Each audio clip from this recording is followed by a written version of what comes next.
say I want to turn it to the right. I just keep this blade in the water a little bit past the seat, but never completely under.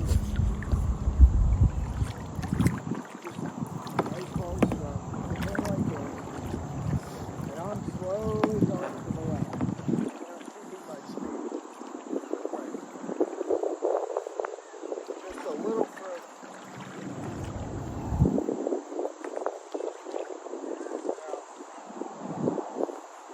Never, don't make it a powerful stroke. Make it a powerful stroke. That this, you start rolling.